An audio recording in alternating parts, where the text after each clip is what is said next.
gente vem falando sobre os sinais do Evangelho esses dias, de maneira direta, indireta, implícita, explícita, mas é sobre isso que temos falado todos esses dias, porque tudo é sinal do Evangelho, toda boa dádiva, todo dom perfeito que vem do alto, descendo do Pai das luzes, em quem não pode haver nem mudança nem sombra de variação, é boa nova, é graça, é dom, é sinal do Evangelho, é manifestação da vida de Deus em nós. Então, com toda a quietude daqui para frente, eu quero que todos prestem a melhor atenção possível, tá bom?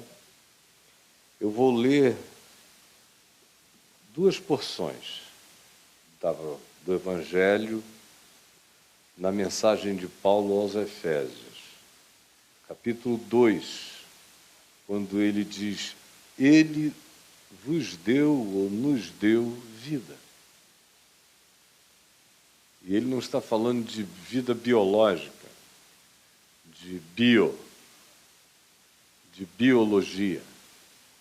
Está falando de vida espiritual, vida psicológico-espiritual, zoe, aquilo que está para além do biológico, para além do animal. Ele não nos animou como animais, mas nos deu vida. Porque antes, mesmo estando vivos biologicamente, estávamos mortos espiritualmente. Portanto, ele nos deu vida estando nós mortos nos nossos delitos, que são aqueles pecados deliberados, que são aqueles desvios da consciência, pareptoma, que é aquilo que é uma decisão de sair do caminho. É o pecado deliberado, é a escolha.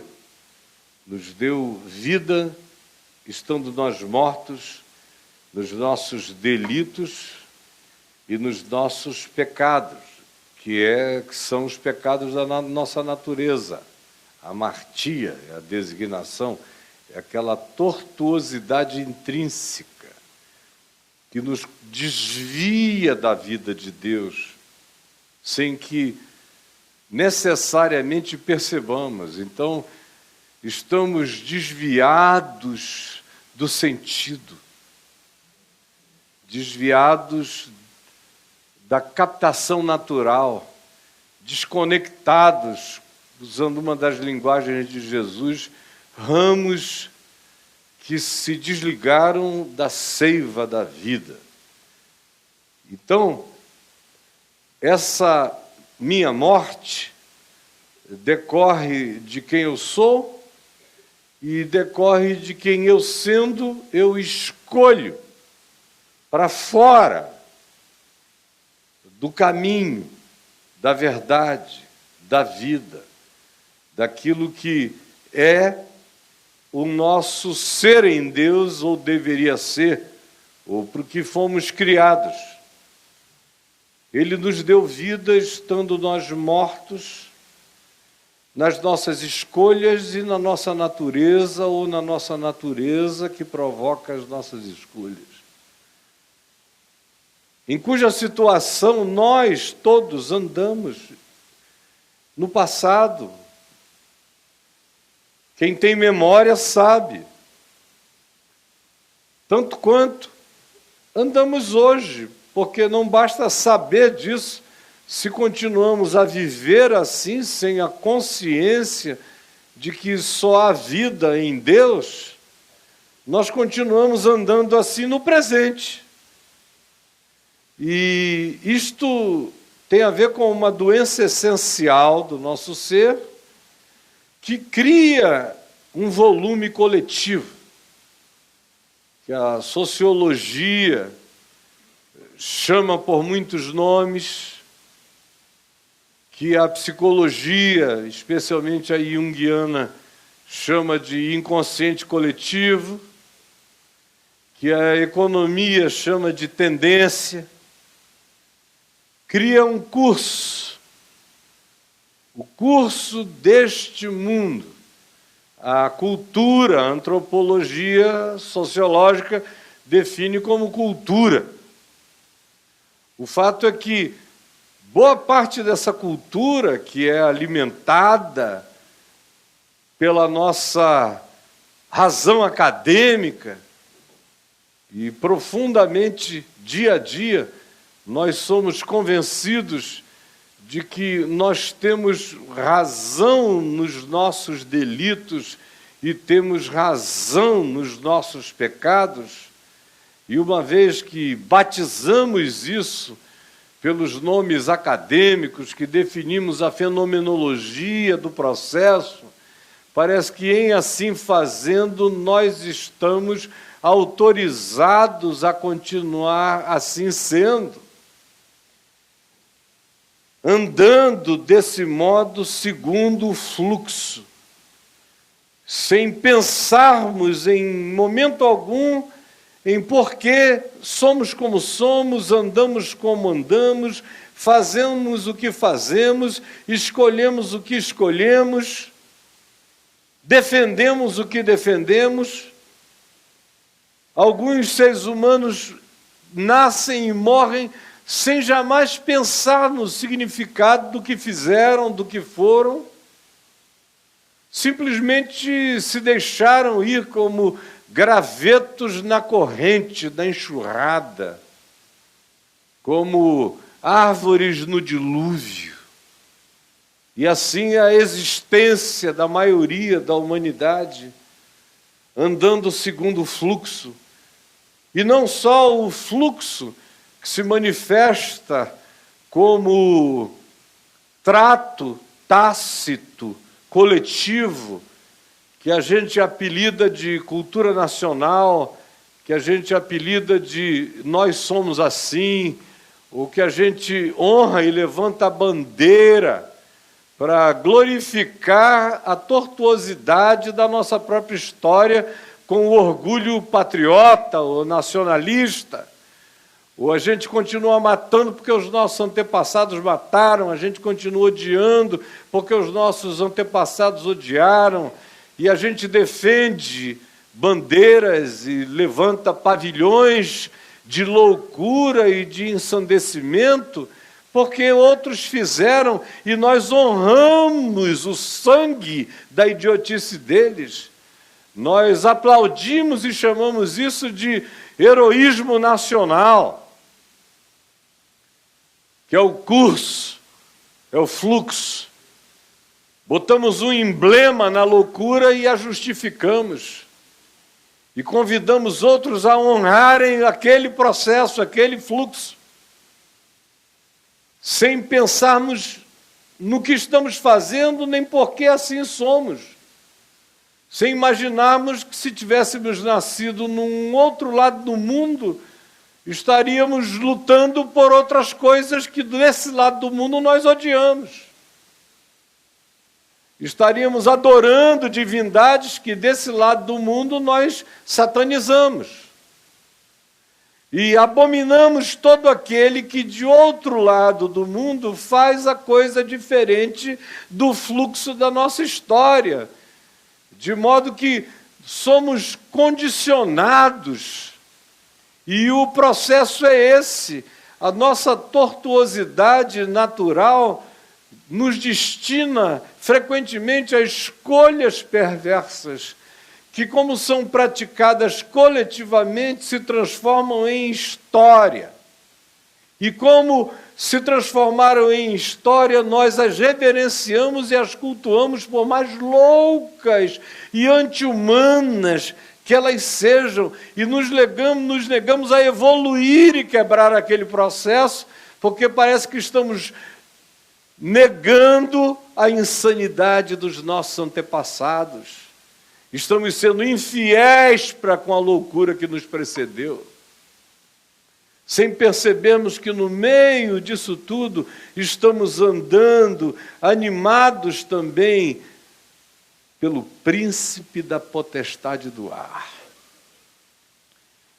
São cumulações de tortuosidade. É a minha natureza, são as escolhas e deliberações individuais que faço, são os fluxos coletivos que nós historiamos, transformamos em narrativa, transformamos em processo histórico, transformamos em condicionamento, determinamos que quem não viver daquele modo não é patriota, não é nacionalista, não ama essa coisa que se chama pátria, que eu não sei o que é apenas uma convergência de insanidades históricas e de acumulações que nós embandeiramos, damos a isso um hino e batemos continência a essa memória que invariavelmente é de esquartejamento, de morte, de sangue, de ódio, que precisa ser preservado para que nós nos mantenhamos fiéis à insanidade local, sem perceber que estamos apenas obedecendo o príncipe da potestade do ar, que se alimenta da nossa loucura e a devolve superlativizada, aumentada a nós, de modo que os ciclos históricos vão nos mostrando que o pior está adiante, é que nós nos cansamos de tanto ódio, tanta guerra, e há gerações que dão uma intervalada na loucura por se distraírem com outras coisas, aí levanta-se de novo um outro fluxo nacionalista, patriota, glorioso, que quer honrar a memória do ódio, e uma geração inteira se volta outra vez para cultuar a insanidade em nome da dignidade do patriotismo. E o príncipe da potestade do ar come a nossa loucura, porque a serpente, desde o Éden, come o pó da terra, come a produção humana, come o fluxo do nosso andar e devolve isso aumentada e superlativizadamente, e nós, da nossa alienação enlouquecida, adoramos, cultuamos e veneramos aquilo que matou e que matará, e que apenas divide os homens, e o diabolos, o divisor, quando vê surgir o antagonismo da morte entre nós, orgasma infernalmente sobre a nossa loucura. O Espírito que agora, hoje, já aqui, no mundo, no Brasil, entre nós, está atuando, atua nos filhos da desobediência. Desobediência ao sentido simples da vida. Todo mundo sabe que nós temos que amar e não odiar. Mas até que levantem-se uma bandeira e a gente odeia em nome do orgulho daquela bandeira. A gente mata o semelhante, criado à imagem e semelhança de Deus, em nome de um nacionalismo que, se eu pedir para você explicar, você não consegue. É tudo briga entre homo sapiens e neandertais e australopitecos e seres primitivos da caverna. Loucos. O diabo, como dizia Lutero, montado nessa montaria toda, assim, desembesta, seu idiota, que eu estou aqui, vai, espora um, espora outro, e vai, e a gente aí, Deus acima de tudo, Deus acima de nada, é a morte acima de tudo, o ódio acima de tudo. O que é o Brasil? Chegamos aqui, acabamos com os guaranis, os tupinambás, todos os milhões que havia aqui. Acabamos com isso tudo em nome da coroa portuguesa e hoje temos um orgulho enorme do nosso genocídio. E achamos que, uma vez que nós silenciamos os seres humanos anteriores, que eram iguaizinhos a nós que aqui viviam, nós ganhamos um direito intrínseco de ressignificar a história do genocídio com a nossa presença e fazer dela uma dignidade que não teve origem a não ser nas pulsões do desejo, da cobiça, do capricho, da ganância e do inferno. Príncipe da potestade do ar que atua nos filhos da desobediência, entre os quais andamos todos nós. Todos nós.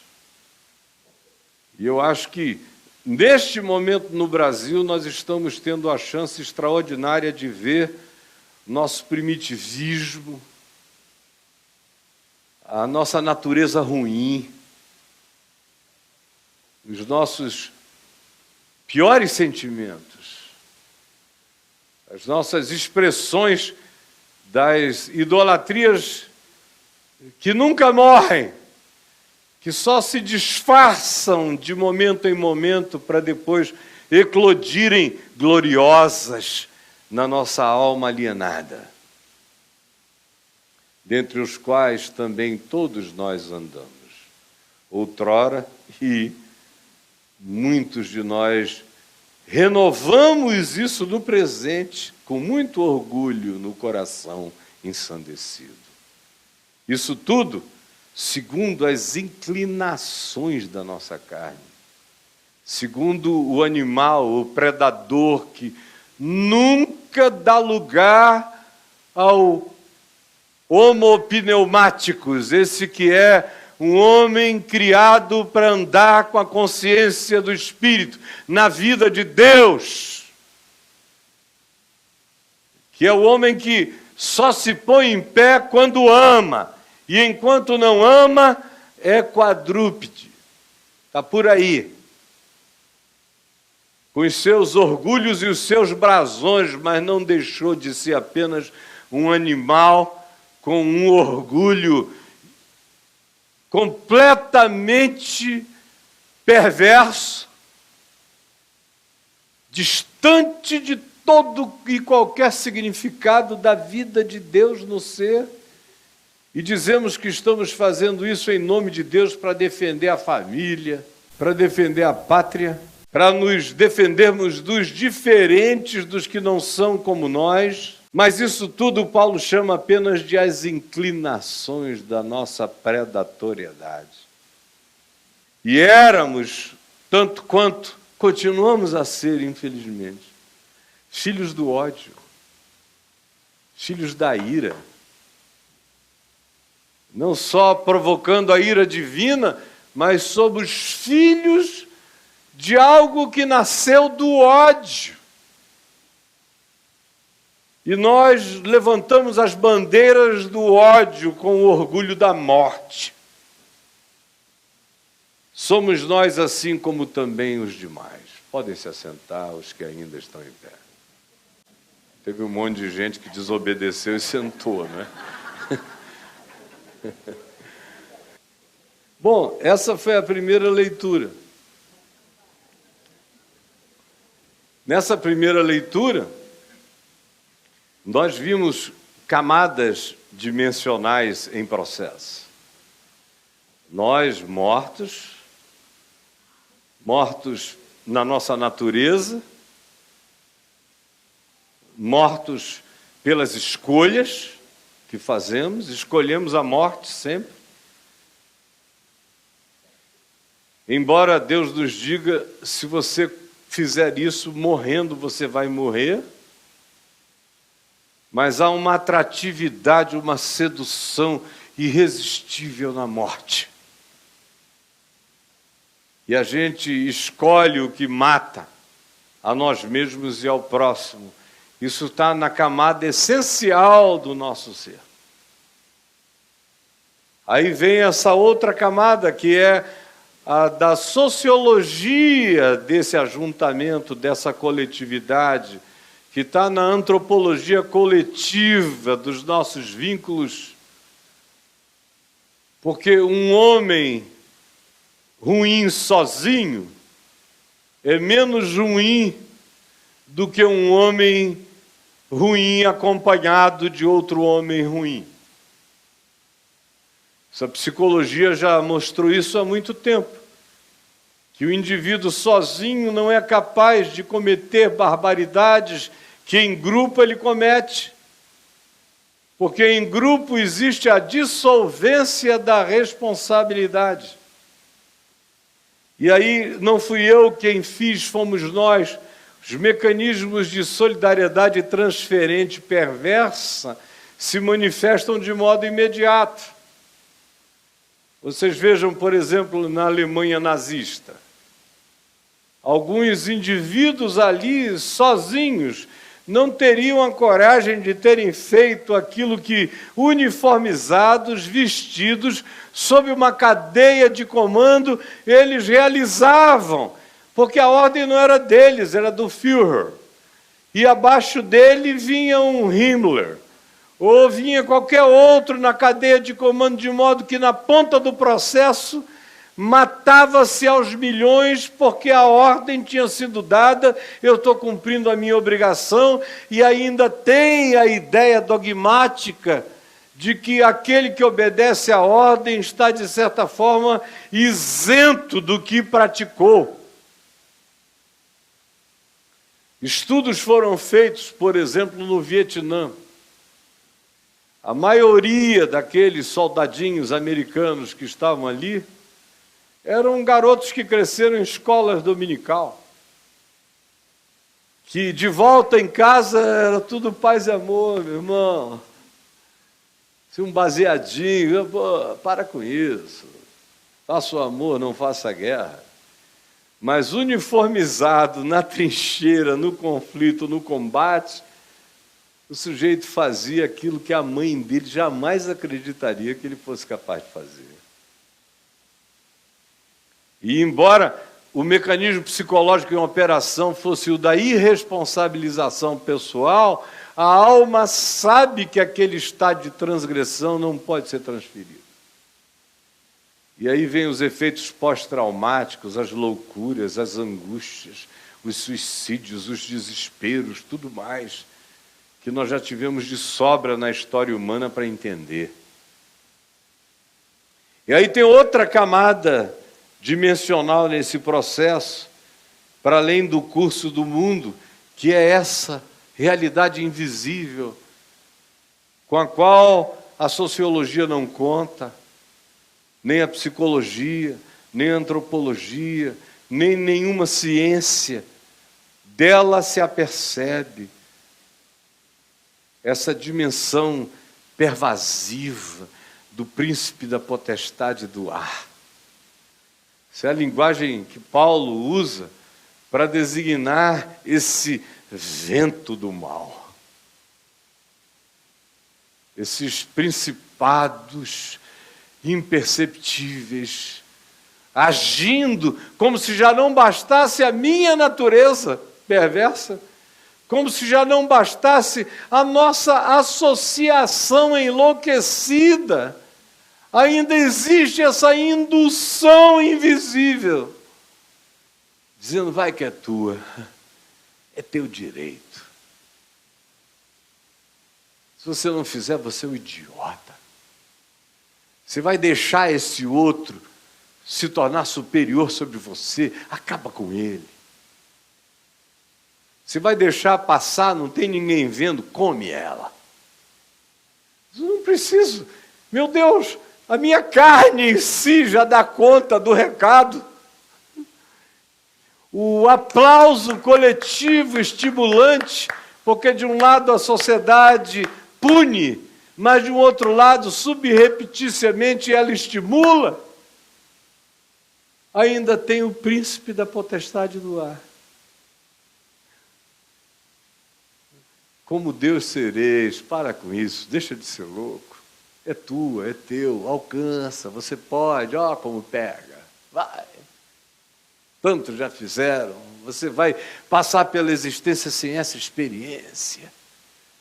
Aí já é tudo que a minha carne quer, como Paulo diz aqui, fazendo a vontade da carne, da pulsão, do desejo, do bicho, do predador.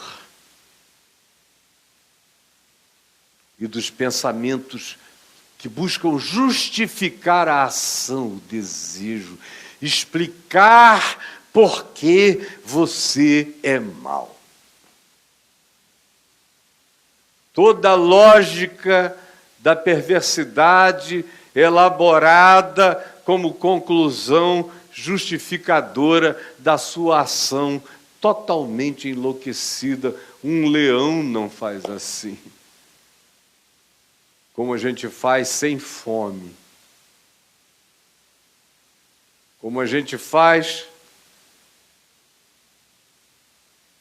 repetindo o espírito de uma predatoriedade que, quando existiu e existe na natureza, é para proteger um real instinto de sobrevivência. Em nós é a escolha de uma maldade pelo controle, pelo poder. Somos nós. É a nossa sociedade, é a nossa nacionalidade, é a nossa pátria. Por isso Jesus chamou essas forças invisíveis de príncipe deste mundo.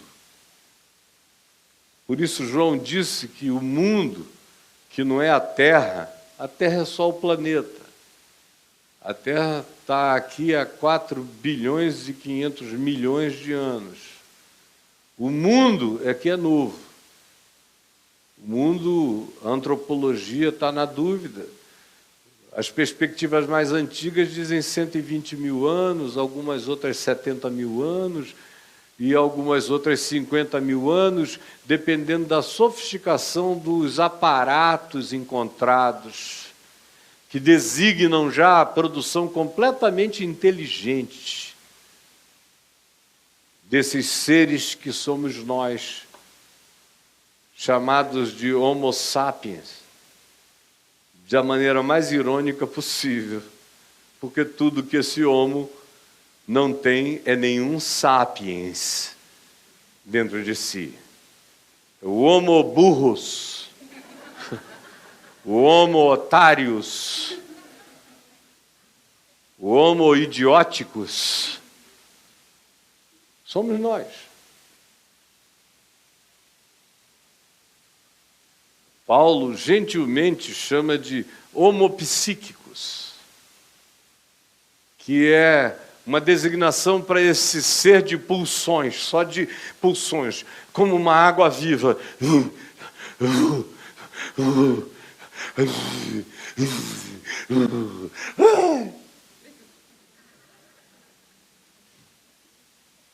É um orgulho de ser isso. Eu digo, vem, Senhor Jesus, e me tira daqui o quanto antes. Porque é ruim demais viver no meio dessa loucura. É pavoroso. Por isso eu compreendo completamente e me rendo quando Jesus diz, o meu reino não é deste mundo. Não poderia ser. E, infelizmente, não dá para ser. A gente aqui só dá uma salgada aqui, uma salgada ali, acende uma luz lá, vai, segura e enfia dedo nos buracos dessa coisa naufragante, grita, grita e ninguém ouve, aponta numa outra direção e tem gente que diz, olha o doido! O caminho é estreito, a porta é estreita e você anda sozinho. Pouca gente compreende. E se você esperar ser compreendido, você é mais louco do que eles. Não tem como eles virem a te compreender. Vejam quantas camadas introdutórias. Aí vem Paulo e prossegue.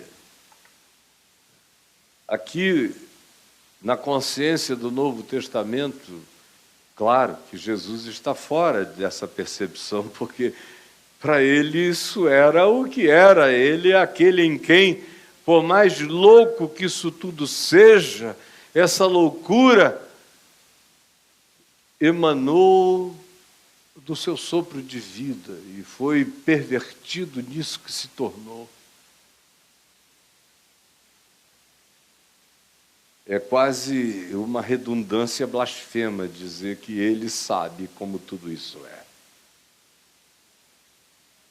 Quanto ao mais, Paulo diz, capítulo 6 de Efésios, sede fortalecidos no Senhor e na força do seu poder para viver no meio desse negócio,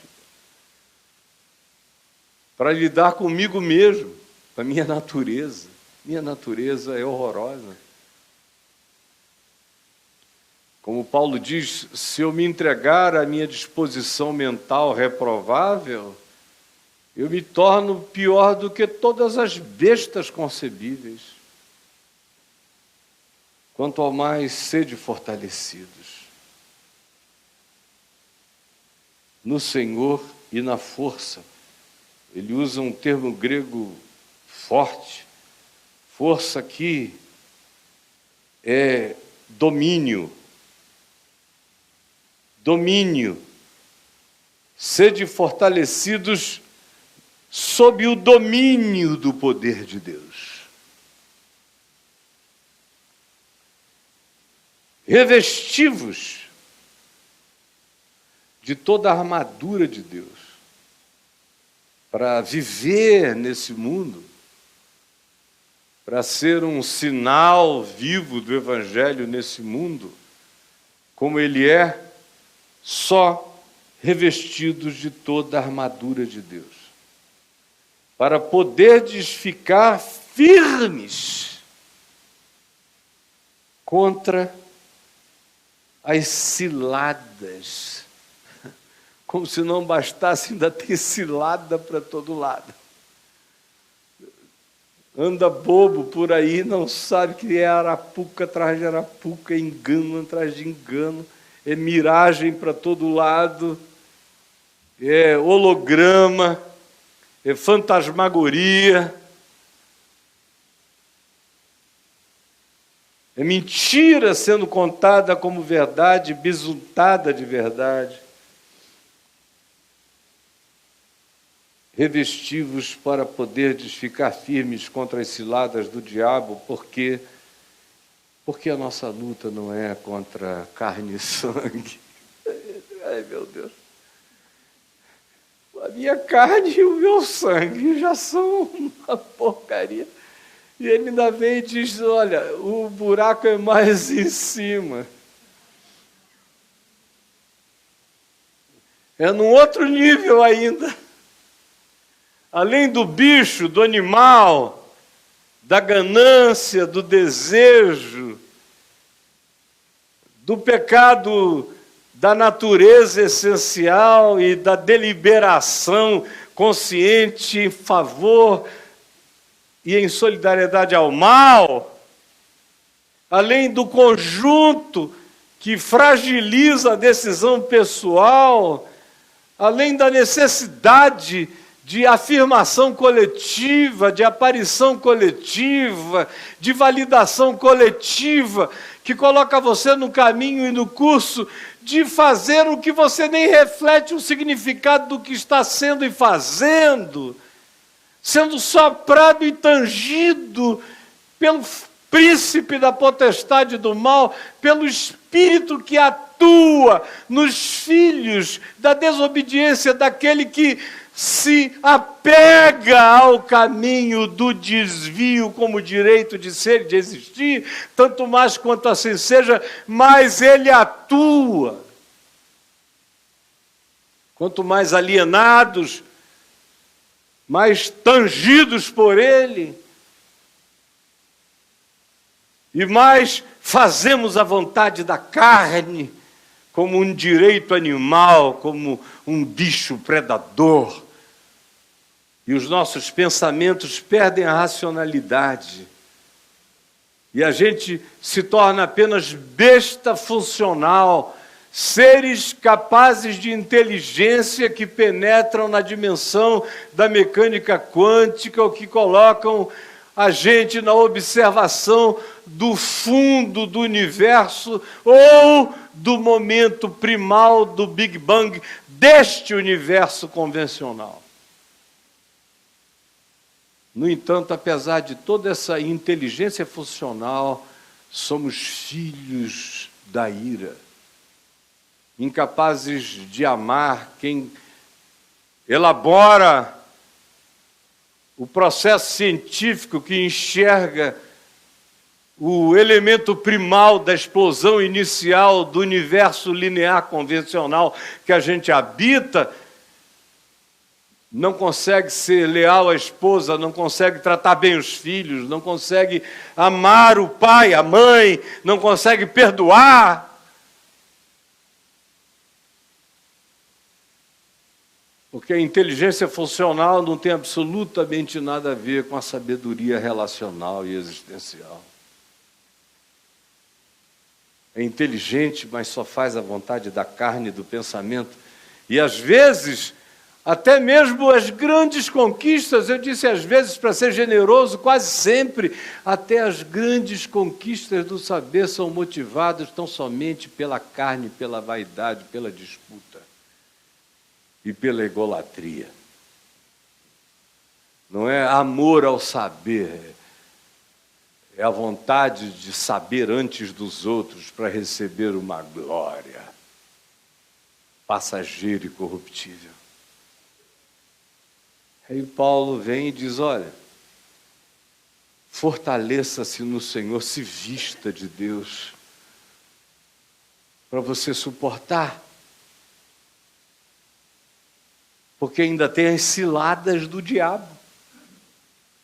Porque a nossa luta não é contra a carne e contra o sangue, mas sim contra principados de outras dimensões. Por isso eu falei desse universo linear, espaço-temporal, que é só uma camada universal. Está longe de ser a realidade toda.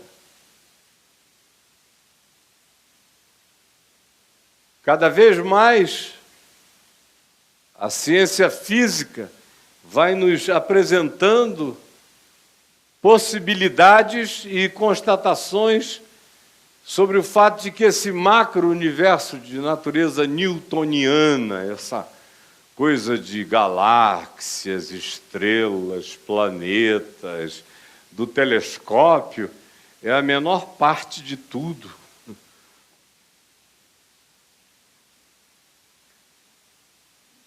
No mundo da mecânica quântica, você já constata ali naquela realidade diminuta a possibilidade de que haja dimensões e dimensões e camadas e camadas e camadas de existência. Uma partícula subatômica nunca existe sozinha. Se você fixa uma partícula subatômica aqui, o recíproco dela, porque ela tem no mínimo um outro recíproco que pode estar do outro lado da galáxia, porque esses entes subatômicos não conhecem espaço-tempo.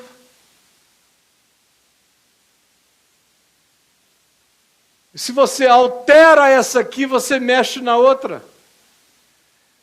Eles vêm e mostram isso, hoje isso é visibilizável. Em laboratórios extraordinários, como o CERN, na Suíça e na França, como alguns outros menores, mas que fazem experimentos da mesma natureza, mostrando aquilo que Einstein não entendendo, e foi ele que descobriu, mas não aceitou o que tinha descoberto, porque ele disse: é louco demais para eu aceitar. E ele chamou isso, não tendo um nome para dar, chamou de efeito assombração, um spooky phenomenon. Ele não podia explicar como é que uma partícula existente tinha um recíproco idêntico, e que se você mexesse nessa, você alterava a outra, e que o mero olhar do observador alterava a outra. Só olhar.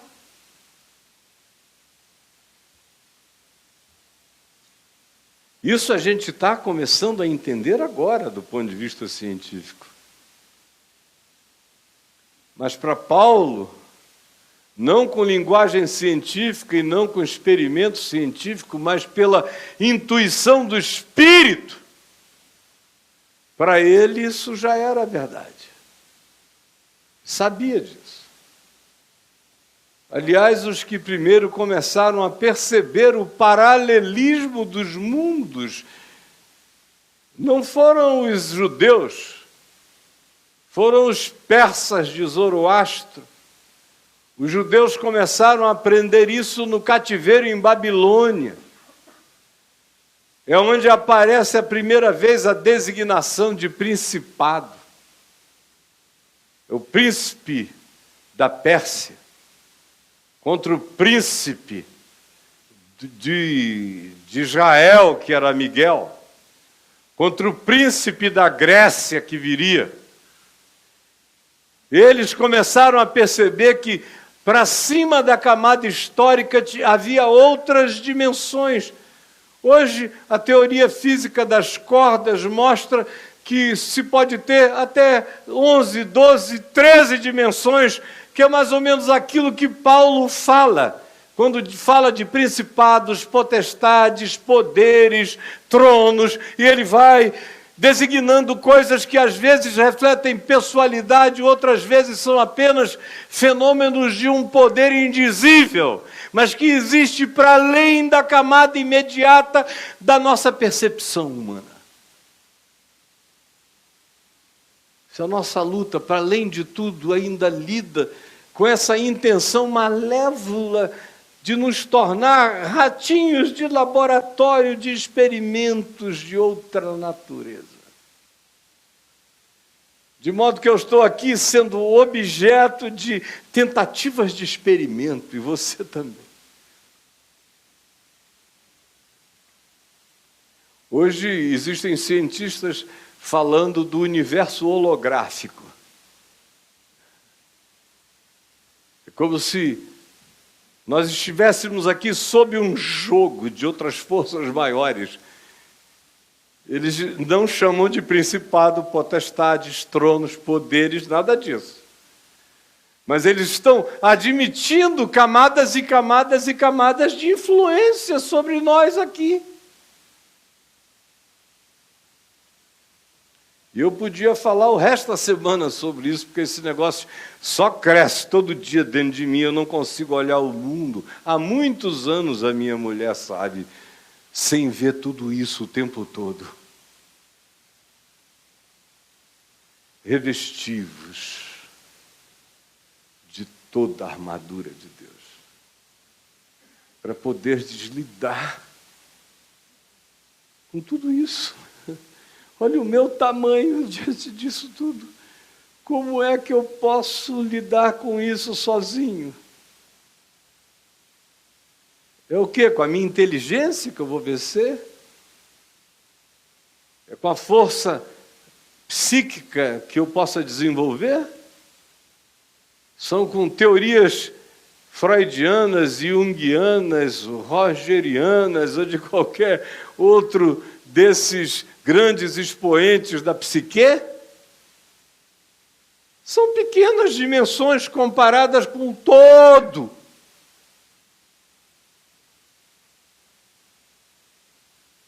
E aí você ainda pensa que Trump tem poder, Trump tem poder, Trump tem poder, aleluia, tem poder. Tadinho, está sendo cavalgado. Se você visse o bichão que está montado nele, vai, meu louro. Vai, Russinho, gostoso. Foi um contrato perfeito. Um telefonema perfeito. Awesome. Foi maravilhoso. Sem saber que ele é um Calígula, um Nero, um bicho doido montado por alguém. Nós aqui temos gente parecida também. E a terra inteira está cheia desses loucos.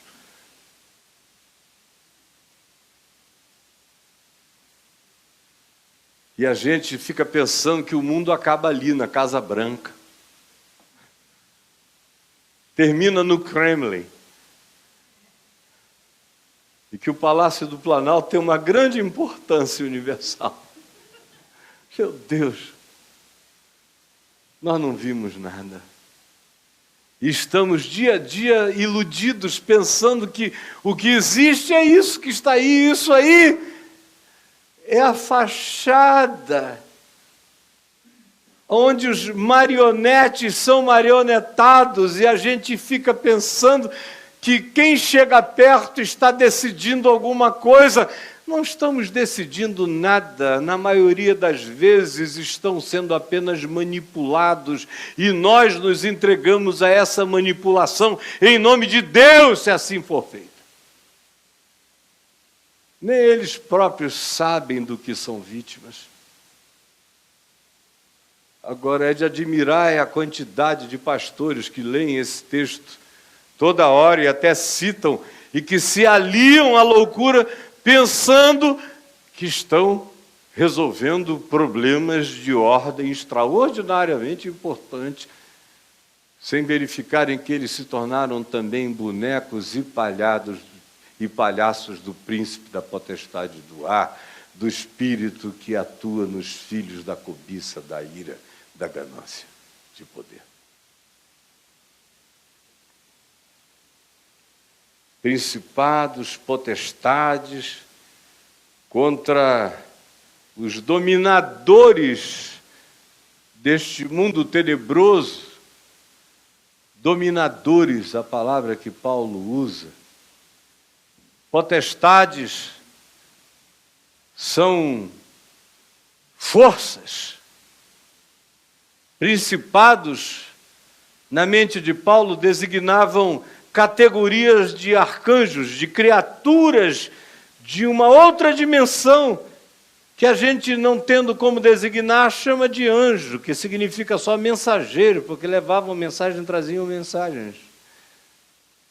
Mas são camadas maiores. Potestades, ele usa a expressão grega exousia, que significa autoridades dimensionais. Dominadores deste mundo tenebroso, que são aqueles que estão manipulando todas as forças políticas e econômicas da Terra. Só pode ser uma coisa muito diabólica para que 2.300 seres humanos sejam os detentores da riqueza de 60% dos 7 bilhões e meio de humanos no planeta. Imagina, 2.300. Tem bilhões na mão de seres humanos. Tudo que os outros não comem está na mão dele. Tudo que os outros não podem está na mão deles. Esses são os humanos dominadores deste mundo tenebroso, e por trás deles tem esses que eles próprios não sabem quem são e que existem. Paulo diz: revistam-se de toda a armadura de Deus, para poderem enfrentar as ciladas, os principados, as potestades, os dominadores deste mundo tenebroso, as forças pneumáticas do mal, as forças espirituais, forças mediúnicas, forças que fazem mediação entre essas camadas de poder e se plantam na mente humana. Forças espirituais, literalmente pneumáticas. forças da mediunidade presente na alma dos seres humanos do planeta, que são tangidos e levados sem perceberem por que dimensões, que Paulo aqui chama de regiões celestes. São camadas e camadas. Portanto, sendo assim,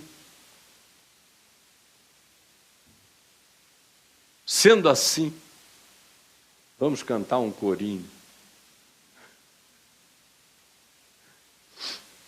Sendo assim,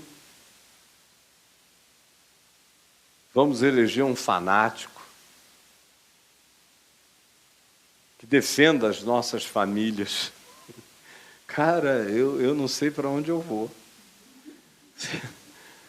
Não sei para onde eu vou, porque eu fico olhando e digo, não é possível que o pessoal não consiga enxergar, e não conseguem. Como se a gente pudesse defender a família por decreto. O meu melhor para defender a minha família é amá-los. É ensinar a eles a verdade e a justiça do reino de Deus.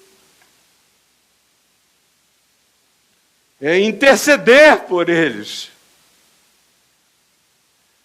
É dar o exemplo de uma consciência que está para além do imediato. É o melhor que eu consigo, quando consigo, se consigo. Porque cada um deles vai ter que desenvolver a sua própria consciência. Eu posso, na melhor das hipóteses, emulá-los nessa direção, estimulá-los nessa percepção, mas eles todos, cada um, terão que ter sua própria compreensão e revelação. Do contrário, eles também serão montaria da perversidade.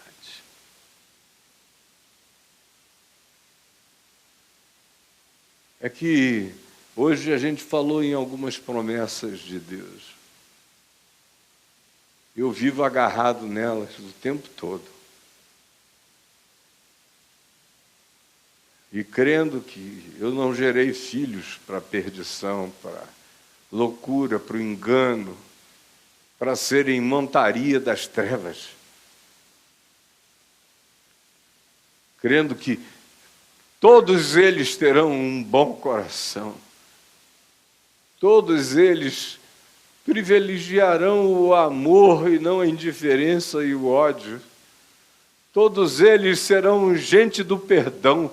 Todos eles serão pessoas da misericórdia e do amor,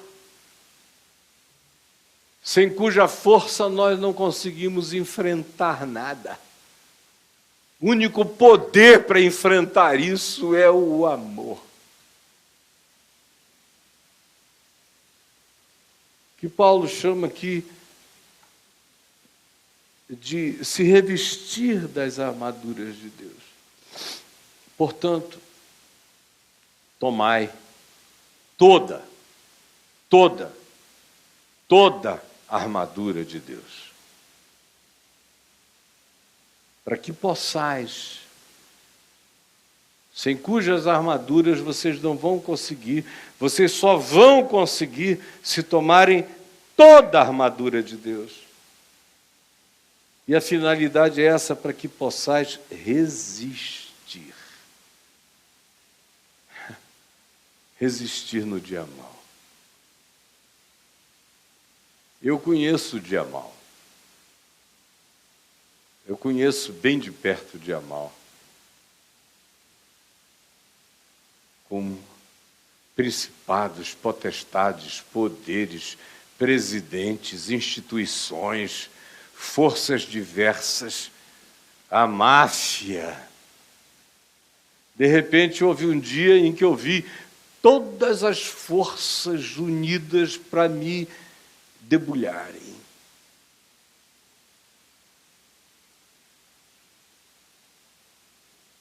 E naquela noite em que disseram, como eu contei ontem aqui,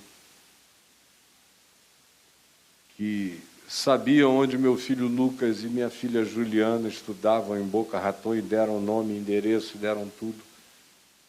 Nós vamos matá-los para que você fique sofrendo a morte deles.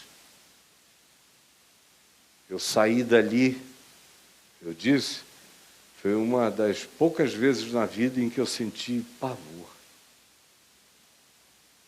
Uma coisa que normalmente quem me conhece sabe que não acontece comigo. Por nenhuma ameaça humana, nenhuma natureza, mas naquele dia, e a culpa tinha tirado todas as armaduras de mim, eu me senti nu, completamente vulnerável. E eu estava com um amigo que me viu macerado,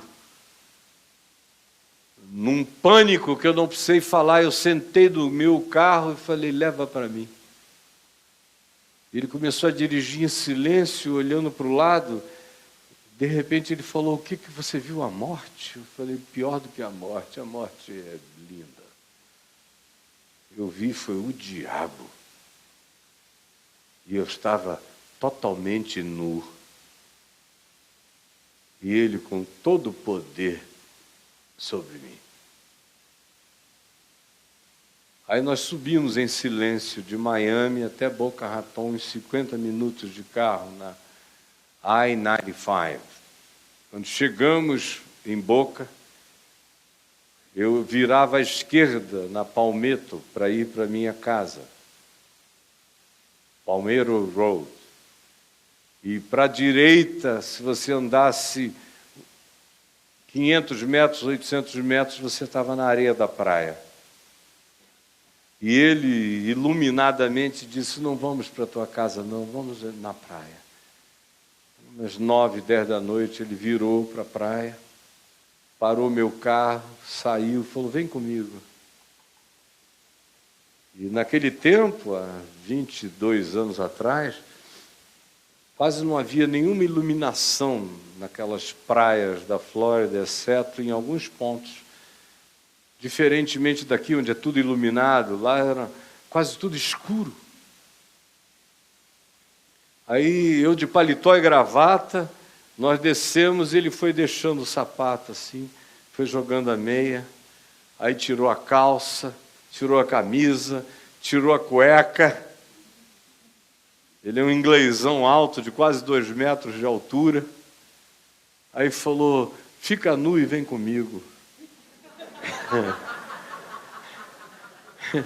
Aí eu dei uma olhada assim para um lado e para o outro. Falei, aqui só deve ter anjo me vendo e um bocado de demônio. Então, me conhecem pelado.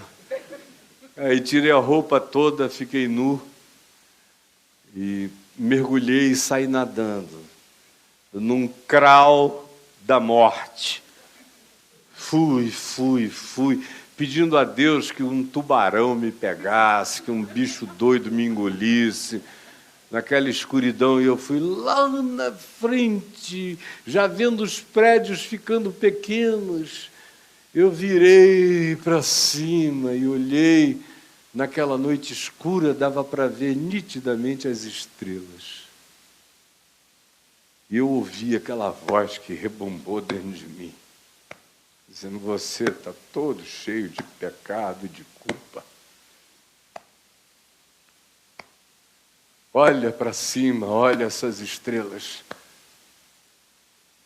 Essas luzes que tu estás vendo são de estrelas que já não existem mais. Elas se apagaram há bilhões de anos atrás, mas a luz ainda está viajando até você. E vocês fazem poesia, escrevem romance sobre estrelas que já morreram, mas a luz ainda está vindo. O que você acabou de ouvir, se você crê em mim, saiba, são como estrelas que já apagaram. Você só está impressionado com o impacto do que acabou de ouvir. Mas eu continuo a ser o teu Deus. crê. Crê. Só crê que tudo isso já acabou, já pagou, já está consumado.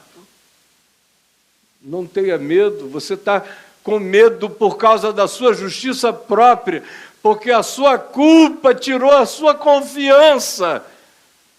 Porque se você estivesse andando na normalidade da sua santidade de consciência em mim, não teria força do inferno que te apavorasse. Então apenas crê na tua fraqueza e entrega a mim a tua culpa, porque já está tudo apagado.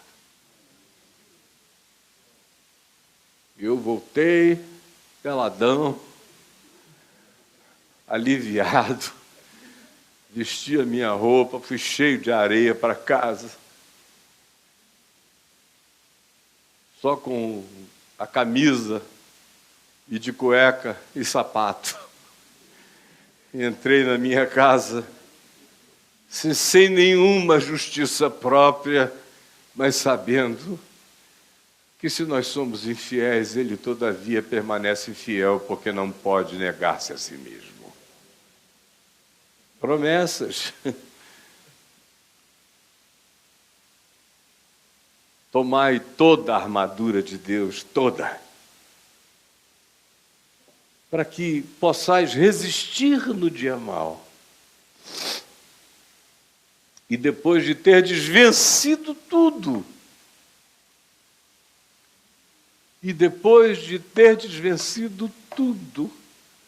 permanecerdes inabaláveis.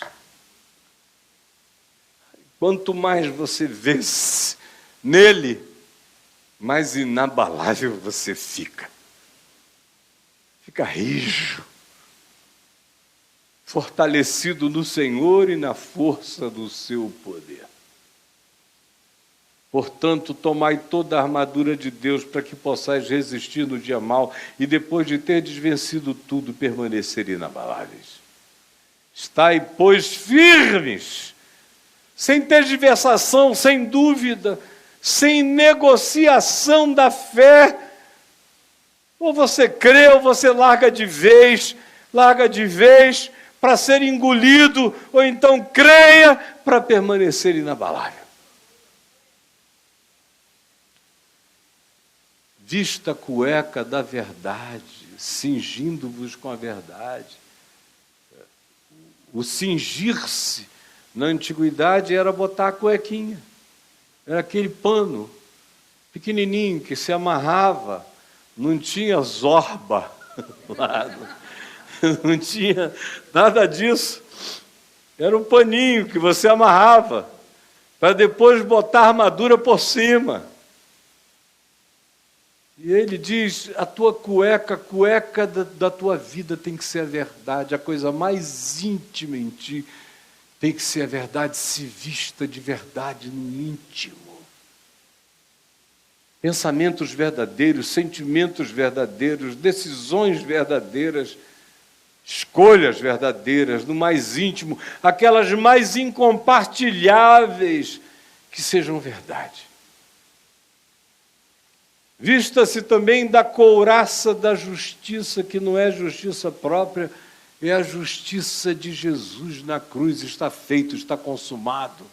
Você está justificado. Pelas suas pisaduras nós fomos sarados. Ele levou sobre si a minha iniquidade toda. E eu sou, diante de Deus, o Cristo Santo, por causa do que Jesus fez e transferiu para mim, e eu recebo pela fé. Essa é a minha justiça. Com ela eu entro no Hades, no Tártaros, aonde quer que seja. Satanás sai correndo, eu não tenho medo de porta nenhuma do inferno. Ao contrário, elas não prevalecerão contra mim. Eu sou filho de Jesus de Nazaré, que enquanto havia o silêncio entre a sexta daquela morte e o domingo da ressurreição, Pedro diz que ele desceu no Tártaros. E a expressão que ele diz quando afirma que ele proclamou, gritou no Tártaros, que era a dimensão do mundo grego invisível. O céu era o Elísios, o inferno era o Tártaros, o Hades era o mundo dos mortos, dos que tinham passado para outras dimensões. Diz que ele foi ao coração do Tártaros. E a expressão usada é evangelizomai. Ele proclamou libertação aos espíritos em prisão, os quais noutro tempo tinham sido desobedientes quando a longanimidade de Deus aguardava nos dias de Noé. Eu vou ter medo de quê? Eu estou vestido de Cristo. Em Jesus, pela fé, eu sou Jesus. No mundo espiritual, eu conheço a Jesus e sei quem é Paulo. Eu sei que sou reconhecido por causa de Cristo em mim. Estou vestido dele. A justiça não é minha, é toda dele. Estou calçado com a preparação, com a prontidão, com a apologética do Evangelho, com a resposta do Evangelho. É o meu calçar no chão da vida, é o meu andar, é o meu pisar. O Evangelho da paz, não do ódio. O Evangelho é boa nova da paz, até no inferno. E a maior assombração do diabo é você chegar e não odiá-lo.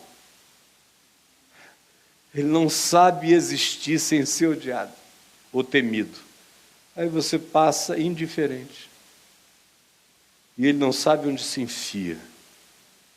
Essa é a prontidão, essa é a resposta do Evangelho da paz. Embraçando sempre, sempre o escudo da fé. Uma das coisas que meu pai mais me repetia: meu filho, não duvide, porque quando a dúvida entra pela porta, a fé sai pela janela. Não duvide nunca, nunca, nunca. Tome esse escudo da fé, com o qual podereis apagar todos, não alguns ou a maioria, todos os dardos inflamados do maligno. Tomai também o capacete da salvação. A mente de vocês esteja cheia dessa consciência de proteção espiritual. Guardem a mente de vocês da salvação, na graça. Façam os pensamentos de vocês serem escolhas de pensamentos de vida, bem e paz. E empunhem a espada do Espírito, que não é a Bíblia. Quando Paulo disse isso, não tinha nada disso aqui. Eram rolos e rolos largados por aí. Paulo não tinha nenhuma ideia de que alguém iria dizer: vamos abrir na carta de Paulo aos Efésios. Ele só tinha escrito aos Efésios uma consciência que seria para todos. A espada do Espírito, que é a palavra de Deus plantada dentro de nós, que é a nossa resposta para a vida. Tomem a espada do Espírito, que é o Evangelho.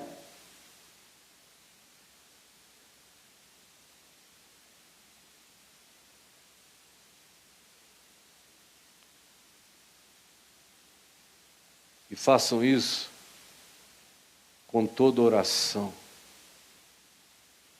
com toda súplica, orando em todo o tempo do Espírito Santo.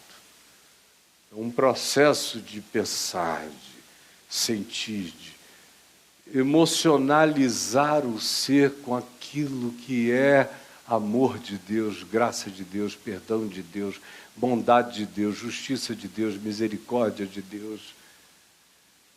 Vivam e se oxigenem e respirem esse processo Esse é o orar no Espírito. Todo amor, verdade, justiça e paz é oração incessante no Espírito. Toda vida que é vivida assim é uma intercessão espiritual, caminhante, ambulante, até dormindo. E para isto, vigiando com toda perseverança e súplica, não só por vocês, mas pelos outros. E Paulo diz, e também por mim. Lembrem de mim, que estou atravessando a mesma luta. Eu sei o caminho, mas não se esqueçam de mim. Para que cheguemos juntos aonde temos que chegar. Com intrepidez. Porque eu fui feito embaixador em Cristo.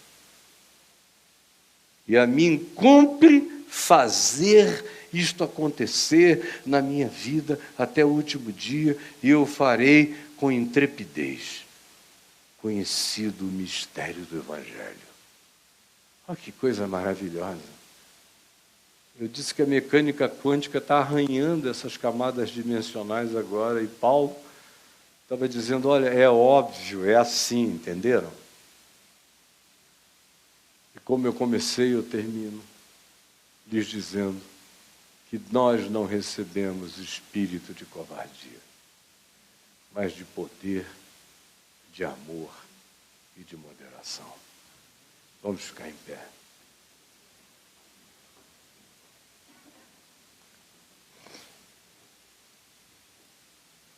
Senhor Jesus,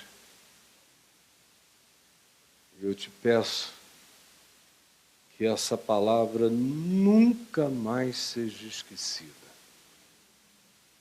Que ninguém consiga esquecê-la. Nem com Alzheimer, nem caducando. Que ela se plante como árvore de vida no coração de cada um. Que ela seja um incômodo para a conversão. E que ela seja uma pacificação para o viver desassombrado, sem medo e sem recuo, e com o coração quebrantado. É o que eu te peço que seja em mim e para os meus e para todos. Tem compaixão de nós, porque a tendência é esquecermos de tudo ali na esquina. Há um poder que quer roubar essa verdade da nossa mente, do nosso entendimento e das práticas da nossa vida. Que nós andemos conhecendo, não sendo ignorantes a respeito de todas as camadas dentro das quais existimos.